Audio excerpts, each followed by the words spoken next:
Thank God it is Friday. We've got football tonight and not a loaded slate, but a decent slate starting tomorrow. Todd, Q, Nikki, what's up, fellas? What's up, Matt? Well, Friday night football, get the weekend started off early. Yeah, you're on a game, I hear. Yeah, a couple plays actually in it. Can't quit you, Northwestern Wildcats. I'm on it right with them. We did it last week. Beautiful stadium. It's like hitting on the ugly girl at the bar. You just feel sorry because nobody else is. So hey, that happens. She's the last one there at 2:30. Yeah, but they pay for your drinks though. I'll give you if they repeat last week. Tip top advice: if you ever want to appreciate an 8, you got to bang out 2 4s. And by bang out, he obviously means take him out to dinner, meet parents, and stuff like that. All right, so let's get right into it. The Michigan sign is still sitting behind Toddy's head back there, so we'll dive into this one. This is the 11 a.m. for me, noon kickoff, the big noon kickoff. I'm guessing that's who got it. Number 3, Texas travels up to Ann Arbor to take on Michigan. What are we doing here, Todd? How are you feeling? Well, by about 3:30 tomorrow, I'll give you that answer. Yeah, I'm on this game. I know Nick jumped on it really quick. And I think, what a fantastic line he got at it. But I just kept waiting to see how high. I missed it at 7.5, but I'm going to play it at 7. Now, John Ewing put out a good little nugget on social media this afternoon. Michigan's not very good when they're home dogs like 7 points or more. They're not covering. So I don't like that. It's going to change tomorrow. I'm not going to say they're going to win the game, but hopefully it's close. Again, bottom line is they got to make it ugly. They got to run the ball. The quarterback play was not good last week.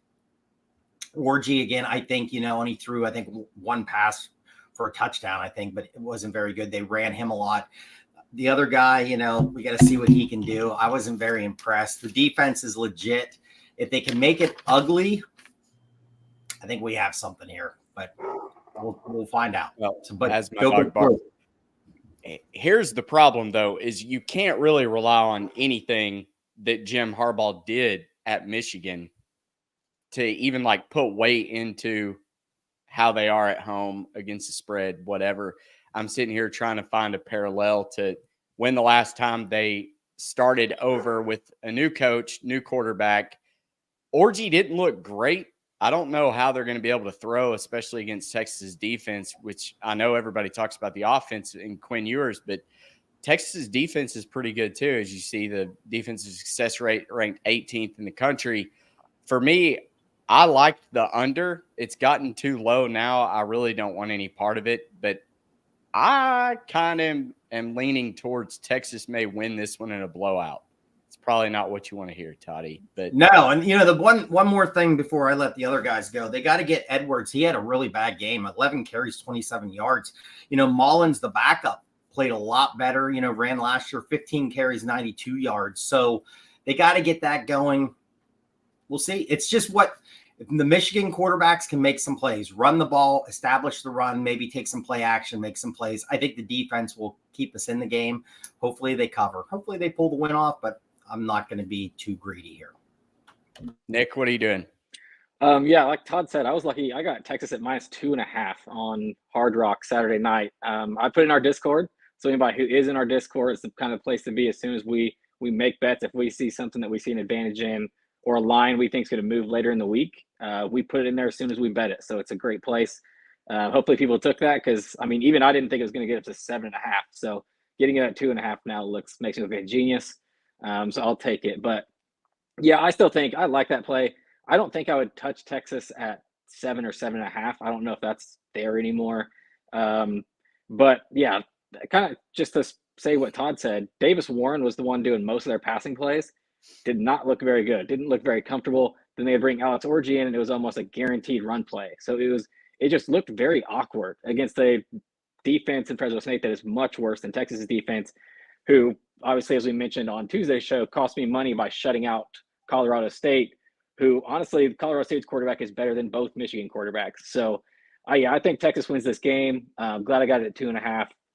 I'm very excited though for the Will Johnson Isaiah Bond matchup. That's one to watch on the outside over there. So if the game's over, still that's a number one, probably first round draft pick on defense and on offense. There you can watch. Q. I got nothing on this game. I think Texas ultimately wins the game. On one hand, I feel like it's going to be a blowout. On the other, I think it could be a 3 to 7 point game. So I'll be honest, I didn't put much stock into it this week. It was too difficult for me to try to handicap, so I looked elsewhere. And I don't know how I missed Orji only had 2 pass attempts the other day. I feel like he was in at quarterback a lot more than what he was. I think Warren threw like 21. Yeah, Warren threw in my notes. Yeah. I had 25 for Warren. 25. Yeah. He was 15 out of 25. I have Orji 1 for 2, 3 yards, and a touchdown. Yeah, I kind of agree with Ken here. I think Michigan showed all their cards. They were in a scrappy little fight with Fresno State. Yeah, they scored late. Michigan scored late in that to pull that, getting close. It was close. I think it was the spread. Still didn't cover, but yeah. Yeah, it was 21. I think it was 20. Yeah. Mm-hmm. All right. We are going to Stillwater. I was just talking to them about can't talk backstage. I don't feel good about this. The line has moved against me. Still waiting. Have not found out why. If a lot of money came in on Oklahoma State, I know that their stadium is a shoebox. You play 8 feet from the field to the fans, and it's going to be tough. Thanks, Sean. Go Hogs.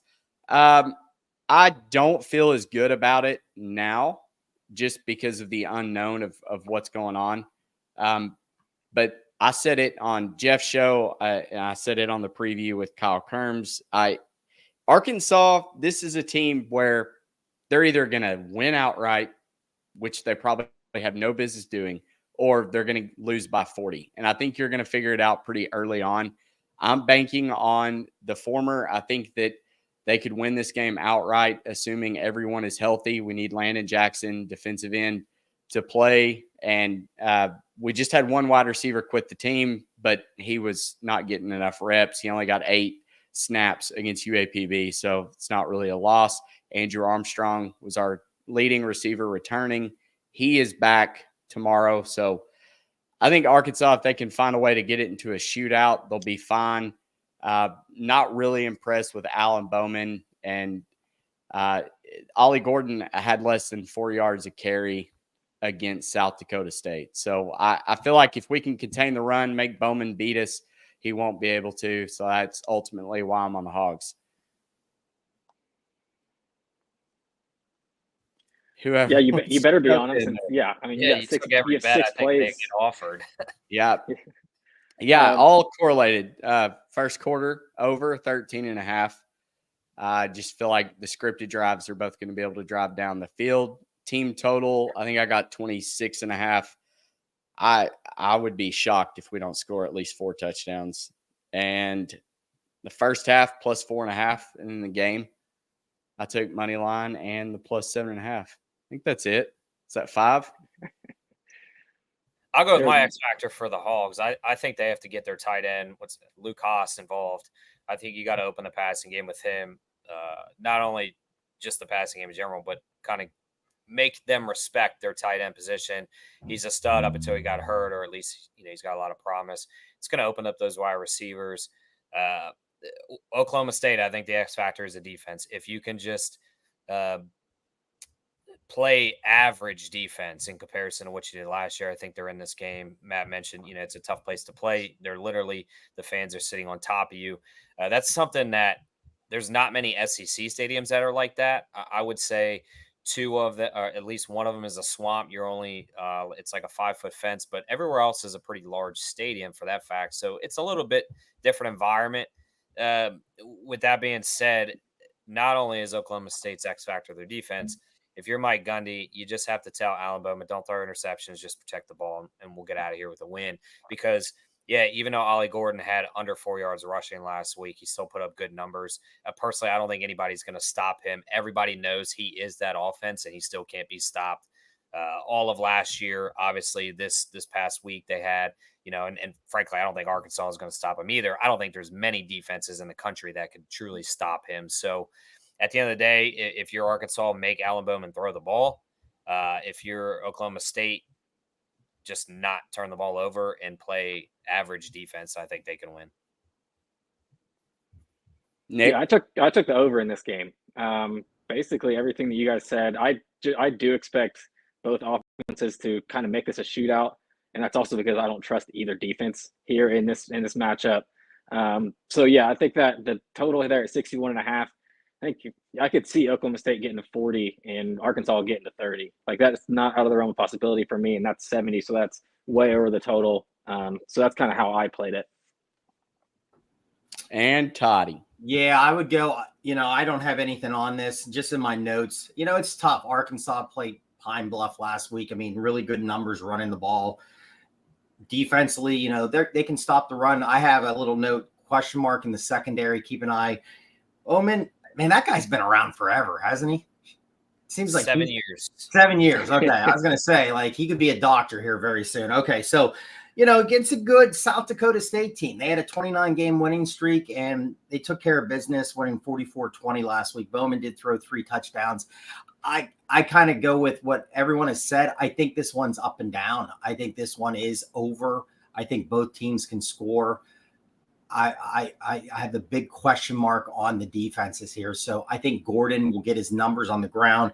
He had a pretty good game, 4 catches, 42 yards, a touchdown last week. So I think you'll see him catch some balls too. So could be a big day for him, maybe in the fantasy leagues that we're in. And so if you have them, so I think it's up and down, high scoring game. I agree with that. Sam Pittman's 10-3-1 to the over in games where he is an away underdog. He's 11-3 against the spread as an away dog. One thing, South Dakota State did really well of getting Oklahoma State off the field despite the score. They were 5 of 14 on third down efficiency.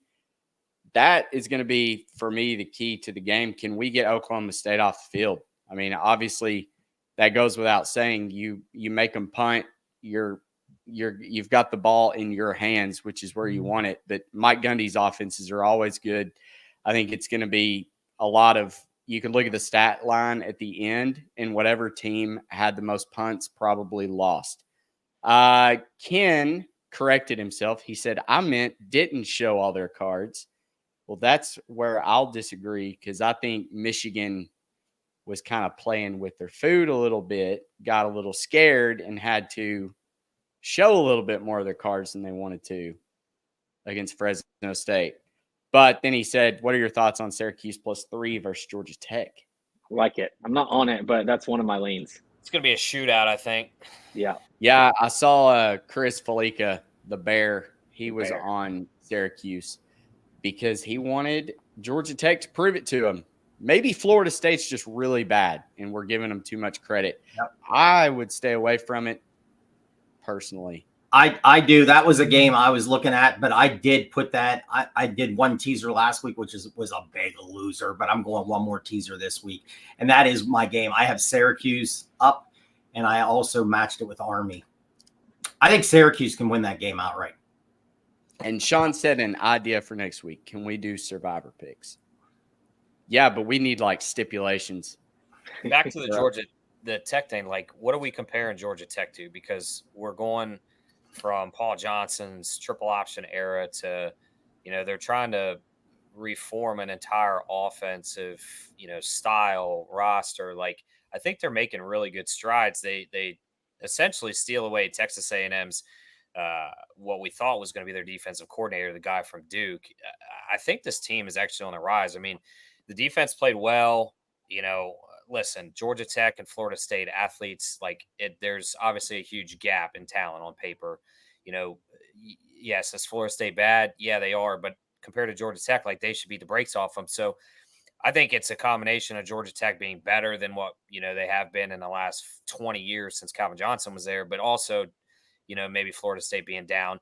But then you look at the offense, they have a quarterback in Haynes King that we've seen him be able to do good things. He's got that ability to be all right, this guy's got it. But then, he has moments where he doesn't. So it's not like he's like a DJU where, in my opinion, he had one opportunity against Notre Dame to look good and then he shit the bed since.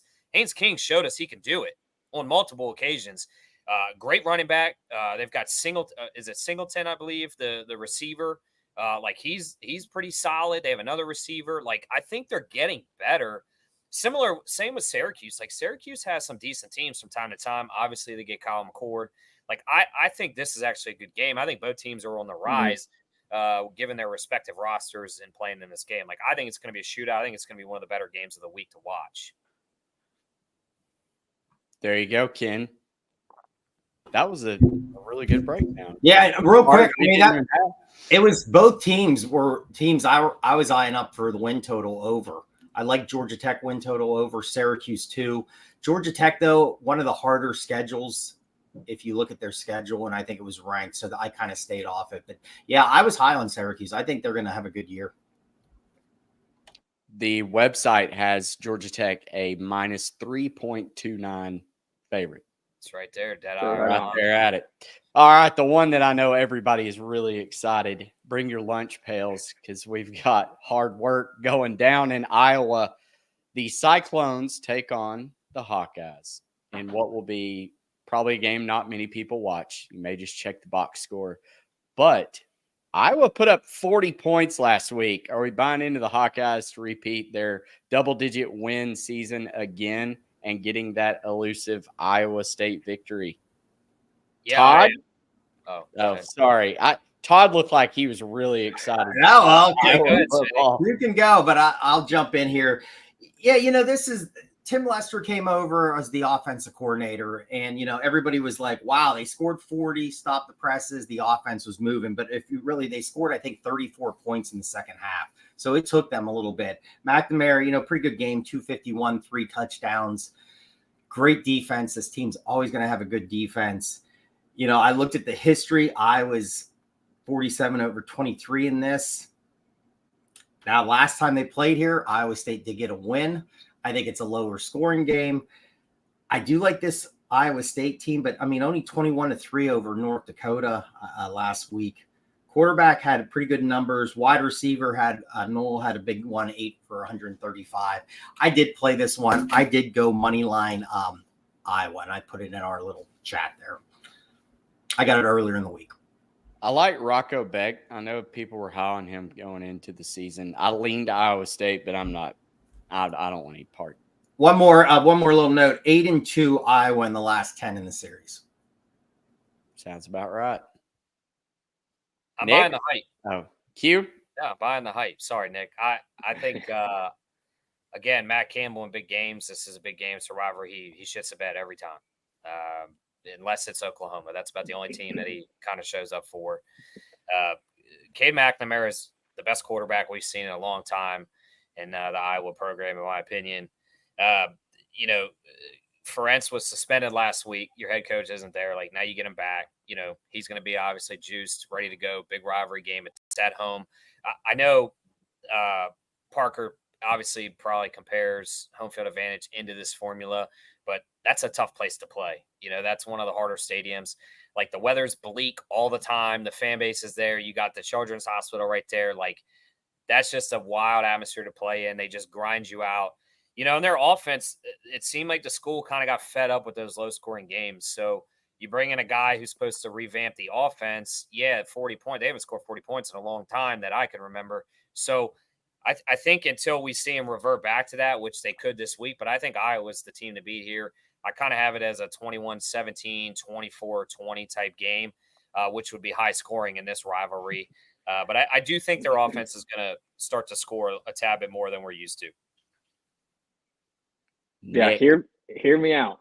So I might get dogged for this. Here's how I'm playing it. Iowa team total over 18.5 was a number that I really like. I know Smitty said they didn't score till the second half. Those points still count last time I checked. So it doesn't matter if they score them in the first half or second half. They just seem more pace on offense. They had 3 touchdown receptions by wide receivers in week 1 after having 2 the entire season last year. So they're definitely spreading it out more, opening it up, using receivers and not just those big tight ends and fullbacks out of the backfield.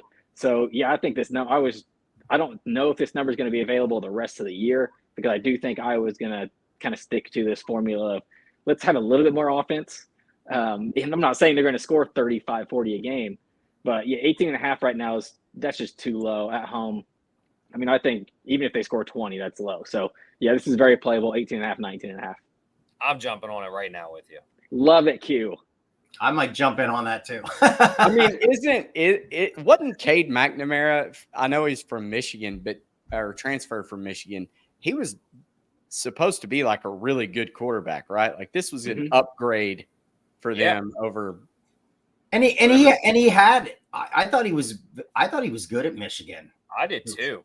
Personally, it was just I think JJ just kind of pushed him out because JJ was good and a little better. I think the fan base just because I've always said, I mean, he got him into the playoffs and they got destroyed against Georgia.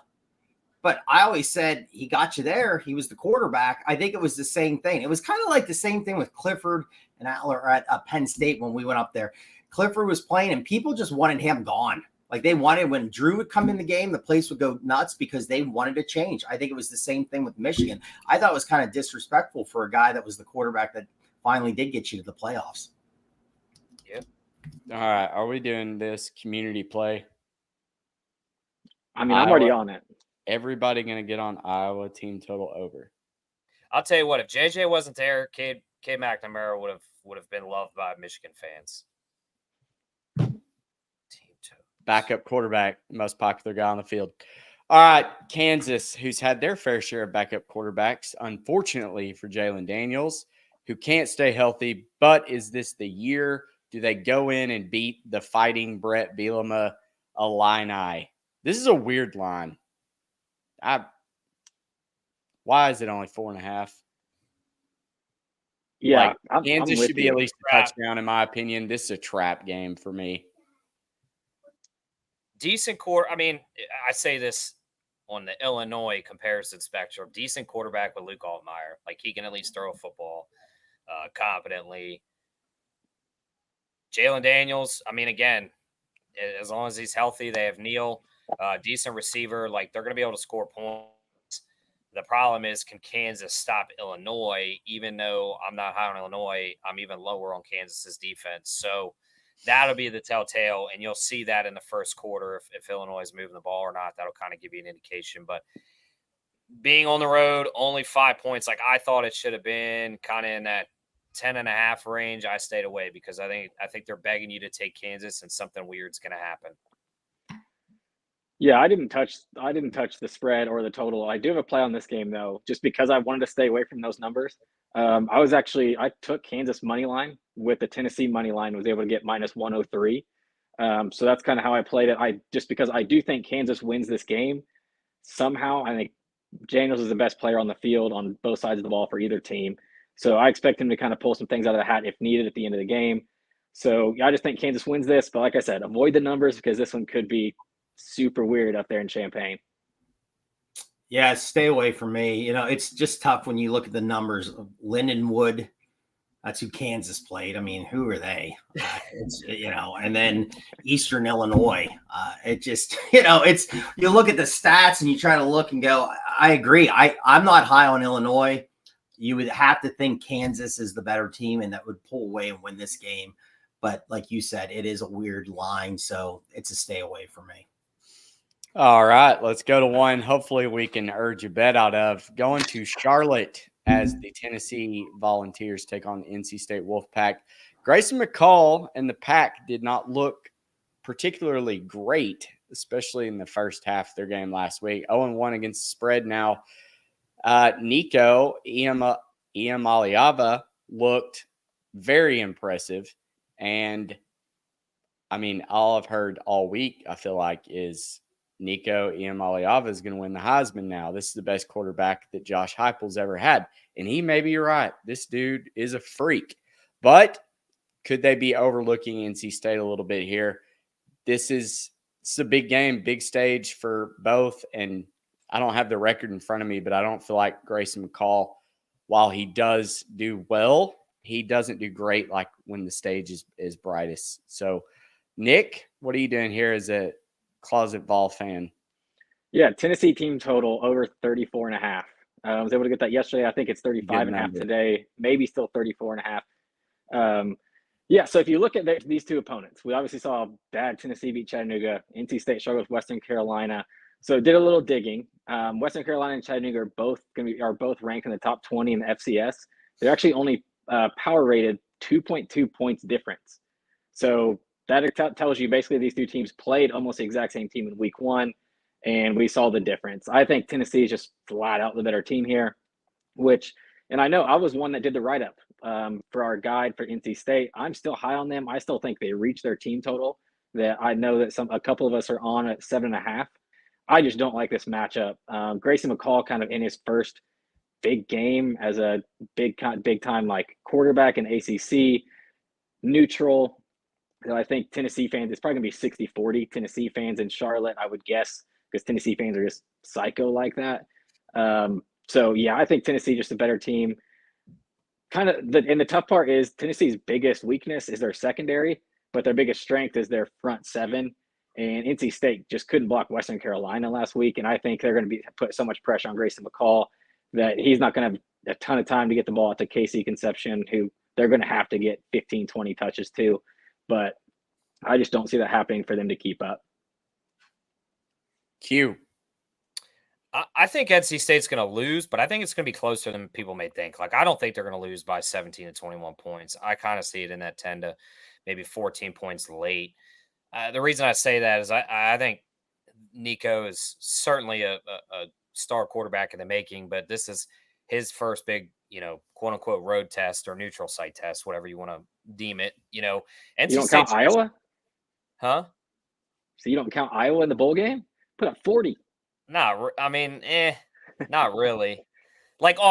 Defensively, yeah, they're one of the best consistently, but NC State has a little more firepower than Iowa traditionally. Like, it's going to be a similar style defense, but a team that can score a little more. So this is kind of a tougher grade Iowa.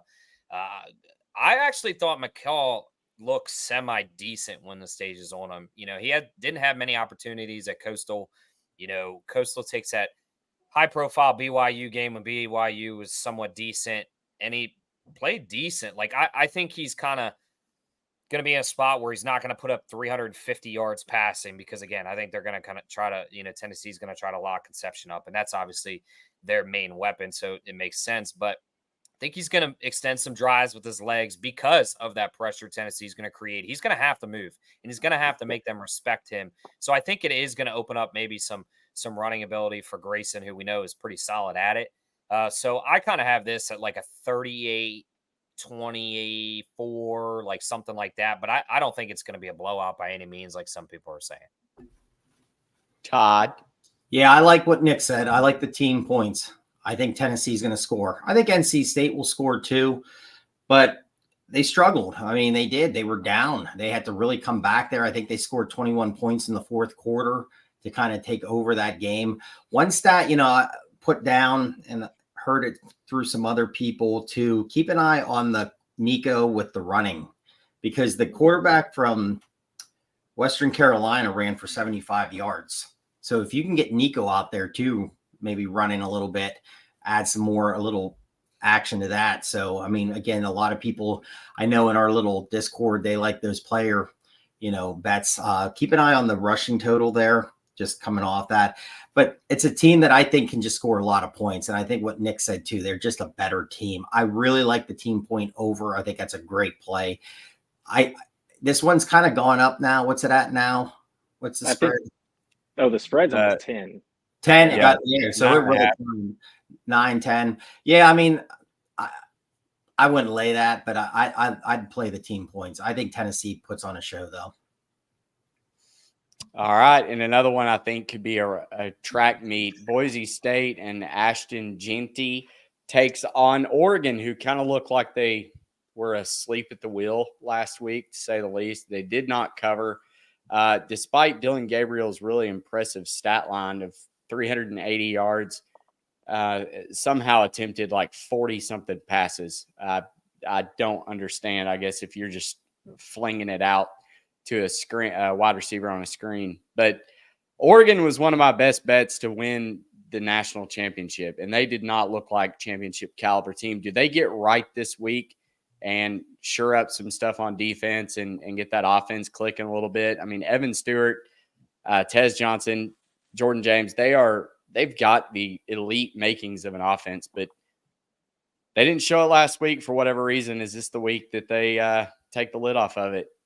Todd? Score, Oregon. Let's go. Let's get that team points. That's a play I know I think of us are on. Yeah, that was just mind blowing how Idaho was hanging with them. So, Gabriel, 41 out of 49, 382 touchdowns. Johnson had a big game, but I think this only scoring 24 points. I think they're going to finally wake up. And Boise again gave up a ton of points against Georgia Southern, and that quarterback threw for over 300 yards. I think Oregon's going to score a lot. I think Boise will put some points on too. Over might be a play, but let's get that team points with the Ducks. Q. Yeah.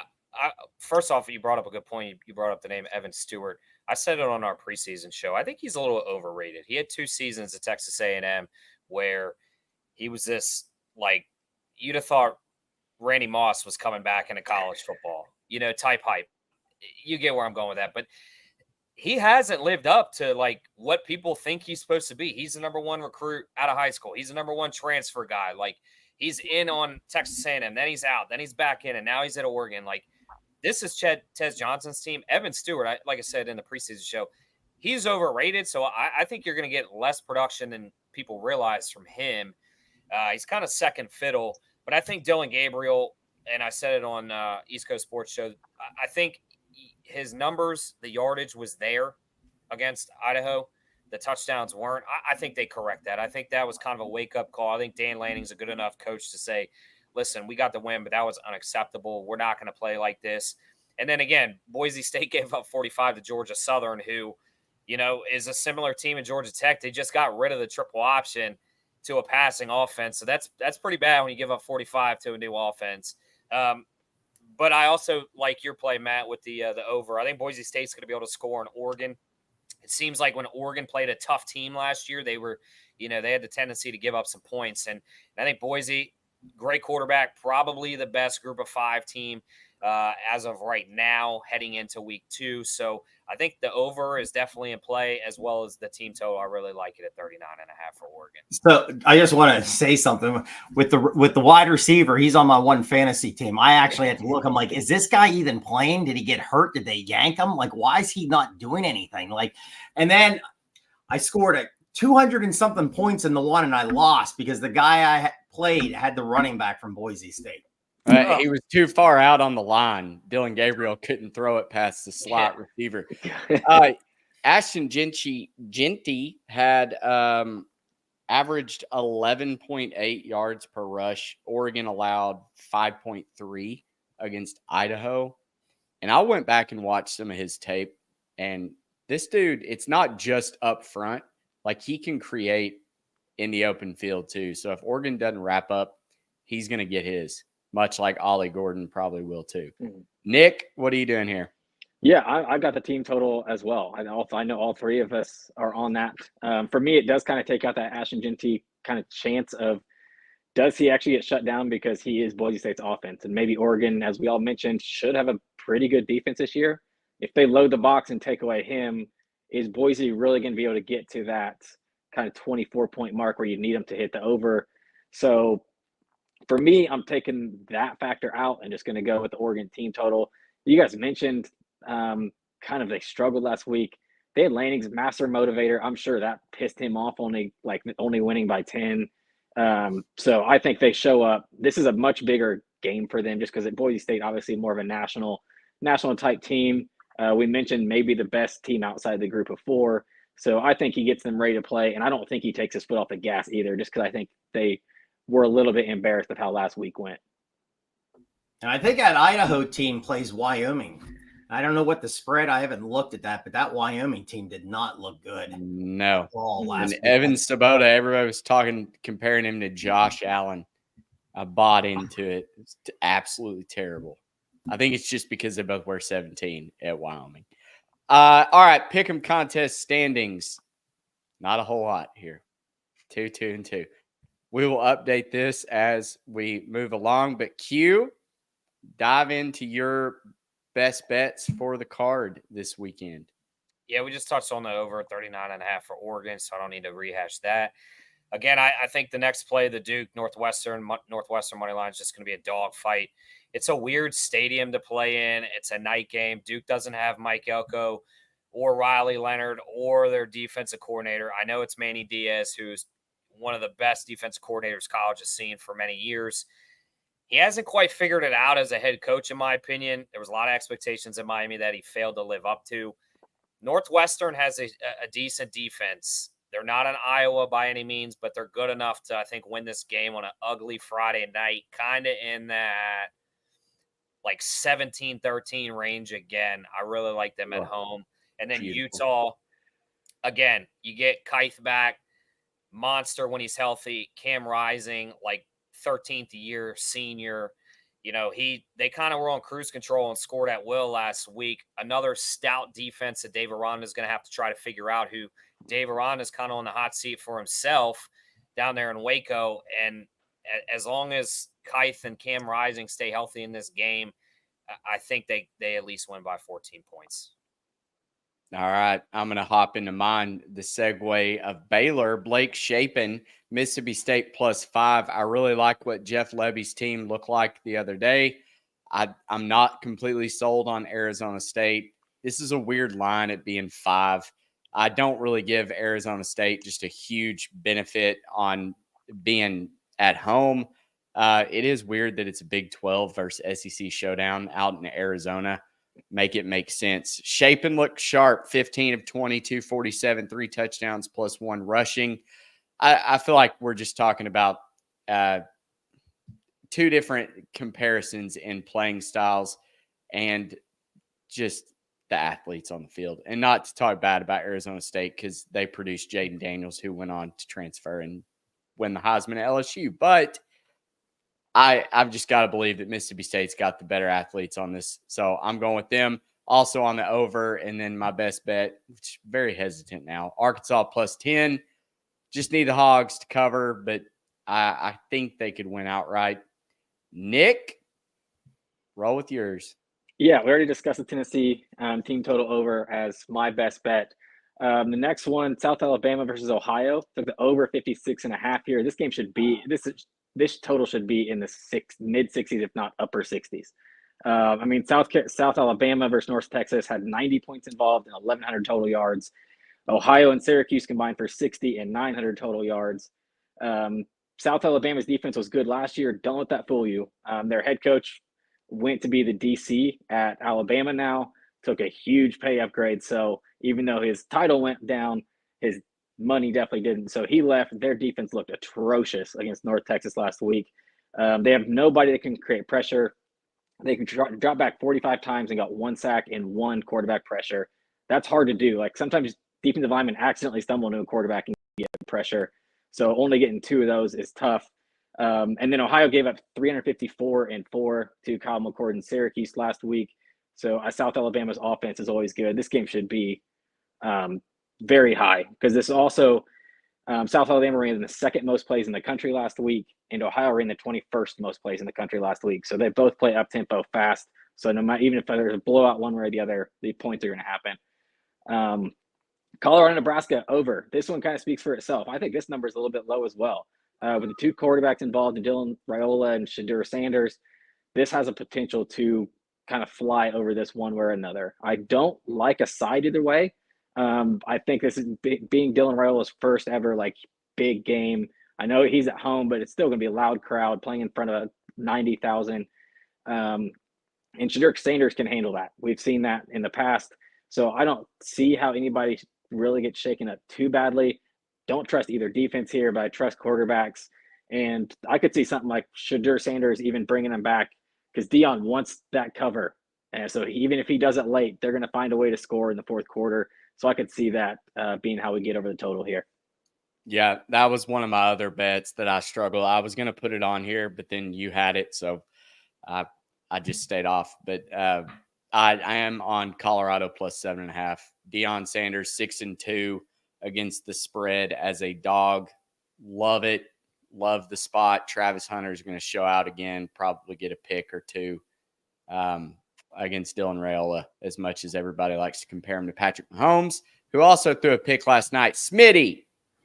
Yeah, let's get some points back. Yeah, that great comment about the dog play with Sanders there. I'm on the team points on Nebraska. I think they're going to score, but I love that over. I think that's a great play. Yeah, we talked about Michigan. I think this one's going to be, they got to make it ugly, and hopefully they make it ugly and it's close, and hopefully we can pull it out, but I'm going to take the +7. I'm with Q. I jumped on this game really early. I got a real higher number on it where it is now. So hopefully it's not going in the wrong direction. But I still think Northwestern's a better team than Duke. I liked what I saw last week. I think they'll win a low-scoring game, but I like them. So I jumped on with Q on that one. And then I love Oregon. I just think the bad performance last week, I think they're going to be motivated. Boise State gave up a ton of points. I think Oregon's going to score. I think they're somewhere high 40s, I think. So let's get that.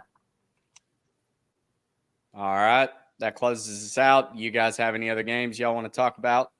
There are no more comments. Sean said, "Go Hogs." No, all my plays are posted in the Discord. If you're not following the Discord, sign up. Again, we started with no members. Now we're up to 150. It's a place to be. It's free this year. There's no point in not taking free winning bets. So sign up. The link's always posted between NCAA Insiders or one of our personal Twitters. It's easy to find. Takes 2 seconds to sign up. Sign up there, or you can watch Q do walk-in bets. Matt blocked me from Discord. No, I didn't, Sean. Get out of here. I'd barely get on it anyways. I'm too old for that. Sean, I was actually banned. I created a profile. I never had it before, and I got immediately banned. So I was flagged for, I don't know, whatever reason. Yeah, we've discussed most of mine. I will add a couple leans I have. I don't know why I haven't pulled the trigger yet. Alabama -30.5 over South Florida. That one, I think probably by tomorrow, I'll probably end up on that tomorrow morning. I just think revenge spot. This one's actually at Alabama compared to last week when they were down in South Florida, or last year. And they kind of got embarrassed by barely winning. Like, that was one of the worst games they played all year. I think they remember that and kind of take it out on South Florida. Nick, can I ask you a question on that one? Yeah, let's go.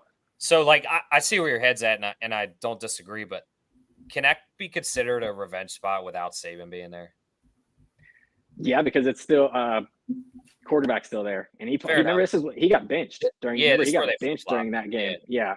So I think this is where, I think he's going to remember that, and I think they go. I mean, they didn't struggle in week 1. I don't think they struggle in week 2. I think they want to put it on them. South Carolina, Kentucky under. I should have taken it 45.5. I believe now it's still at 43. Don't trust either offense. Both defenses should be okay. Slow pace. And then the last one, same exact reasoning. App State and Clemson under 53.5. Don't trust the Clemson offense. I do trust the App State running game, but Clemson's defense is good. I think they try to play slow. And I think Clemson just wants to get out of here with a win. So I could see that being low scoring. Yeah, most of mine, like I said, I have Nebraska team points. I put in the Discord earlier in the week, over 31.5. Also, I played Ole Miss over team points over 51.5. I just think, what did they score last week? Like 100? I don't know. I think they'll do it again. I think he'll just push for that quarterback to be in the Heisman talk. So Kiffin has no problem just throwing a late touchdown on people. So I think they score a lot again. And I'm going to say this. I jumped on this, and it's nothing against Notre Dame. I don't want Nick hating me or anything like this. I'd be on the same side you're on. It's going to be sleepy. Yeah. Little sleepy game. Notre Dame's going to win. I know my guy I work with, a big Notre Dame fan. He goes, "Hey, my son, we listen to the show. We love the show, but man, did we laugh at you picking Texas A&M, and everybody else is on Notre Dame." So sorry, Notre Dame people, but I am going to take Northern Illinois +28. A lot of other people I respect, I saw they're on it. I think it's a sleepy spot, like Nick just said. So let's Notre Dame win the game, but just don't embarrass them. Yeah, and they'll keep Riley Leonard healthy, like we've mentioned. They will literally tell him, do not leave the box. Get rid of the ball, throw it away if you have to. Just get we've said for the next 6 or 7 weeks, all they need to do is just escape with wins. So yeah, I don't think they have any interest in blowing anybody out. My only scary thing there would be, can they score against the Notre Dame defense? And that's going to be like, if they can get to 10 points, I think you're safe. But I mean, let's see. A&M only got to 14. 10 might Hey, be don't tough. sleep on Northern Illinois. Don't sleep on them. They had, what was it? Lynch was their quarterback. Yeah, About back 10 in years ago. 1998. Yeah, hey, they were a good program. Maybe this is the year. Bad week one, bounce back. I wanted Q when he was talking about Iowa great quarterbacks. I wanted him to drop the Chuck Long name out of the blue there. I like it. Let's go. Get these names coming out. They had a really good running back way back in the day, too. The Huskies. I think it was little dude, number 1. I can't remember his name. Good times, good times. All right. Well, that wraps up the show. Thank you all for tuning in. Cash some tickets this weekend. Make sure you go check out collegefootballinsiders.com. Nick and Parker are grinding that out, doing an amazing job. As we collect more data, the numbers will get sharper. Until then, we'll see you next week for the recap show. Have a good weekend.